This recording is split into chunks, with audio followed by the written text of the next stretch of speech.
Yes guys, niko mbele yenu leo kwa ajili ya kuwachanua kidogo kuelezea kifaa fulani kinaitwa EcoBD2. EcoBD2 wataalamu wanapenda kusema ni fuel saver. Yaani ni kifaa ambacho ukiweka kwenye gari lako, kwenye magari ya kisasa ambayo yana mfumo wa umeme, ukiweka kwenye gari yako kinapunguza ulaji mkubwa wa mafuta kwa 15%. Sasa hicho kifaa mimi nimekiagiza, nataka tuingie hasara kidogo, tutakibomoa hichi kifaa, tukichunguze vizuri. Je, ni kweli kinapunguza ulaji wa mafuta? Kama tutaona akili yangu na ya kwako changanya, tutajua ni kweli kinapunguza. Kama kweli kitapunguza, basi hiyo kampuni inauza hichi kifaa itauza kwa ukubwa zaidi, lakini kama hakitafanya hiyo kazi, spam, wewe mwenyewe utachagua ukinunua au usikinunua. Hiki hapa mimi nishakinunua tayari na nimekijaribu, ila nataka tukiangalia vizuri mimi na wewe kwa uzuri zaidi. Let's go. Tunakifungua ndani. Sawa. Tutasogea hapa kwenye mwanga. Okay. Tumeona tukikipa. Yeah, tunakifungua huko ndani, tukilazimishe kwa namna yote kinafunguka hiki. Kifaa chetu hiki hapa kiitwa EcoBD2. EcoBD2 ni kifaa kinaitwa fuel saver. Sasa tunaenda kichunguza. Huko ndani kitu walichokifanya, kuna vitu vichache ambavyo naviona hapa. Kuna hizi dim diode, vitaa vitatu, 1 2 3, sawa.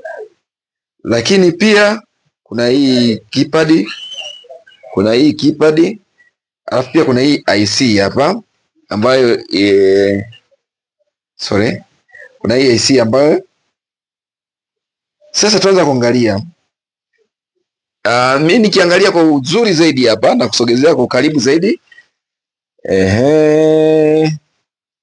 Kuna hii terminal iko open, haijaungwa sehemu yoyote. Kuna hii terminal haijaungwa sehemu yoyote. Hii terminal haijaungwa sehemu yoyote. Hii terminal haijaungwa sehemu yoyote, na hii terminal haijaungwa sehemu yoyote, na hii terminal haijaungwa sehemu yoyote.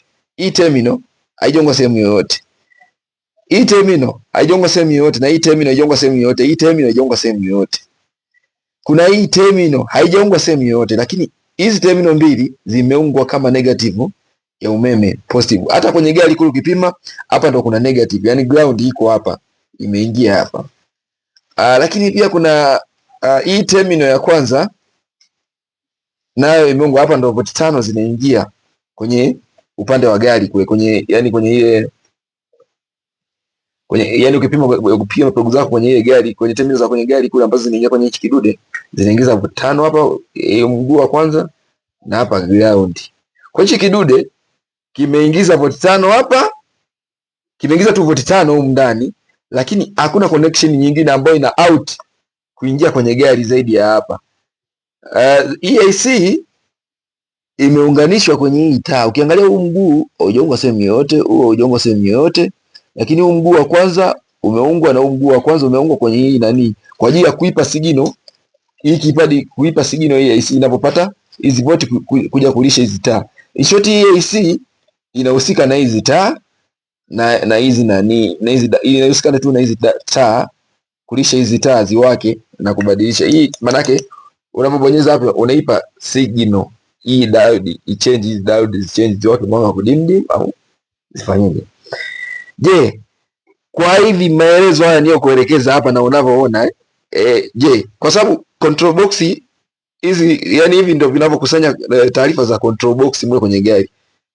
Data zote zenye, kama inaenda kutune control box iwe na tabia fulani ya kutokula mafuta haraka, manake hizi terminal zote zitakiwa zifanye nini, yani iweko chip hapa ambayo ita control hizi terminal ili katune kule control box. Lakini pia napenda kushauri wewe ndugu mtazamaji, je, utajua wewe mwenye ununue au usinunue, hii juu yako, lakini napenda kushauri, kwani upunguze ulaji wa mafuta wakati gari imetengenezwa ile mafuta kiasi fulani. Kwa sababu gari likitengenezwa ile mafuta kiasi fulani, ukituni ule mfumo wake wa ulaji wa mafuta isiwe nenda kwa speed, maana yake pia utalipunguzia nguvu gari lako. Je, utataka gari yako litembee kidogo eti kwa sababu ya kubalance ulaji wa mafuta? Ni kitu, au upunguze nguvu kwenye gari yako kwa sababu ya kubalance ulaji wa mafuta? Hiyo ni spam. Akili kumkichwa, changanya na za kwako. Kama utakinunua ni hiki hapa. Tena pale kwenye cover yake kimeandikwa original. Ni kizuri sana. Nakushauri ununue. Sasa Ah,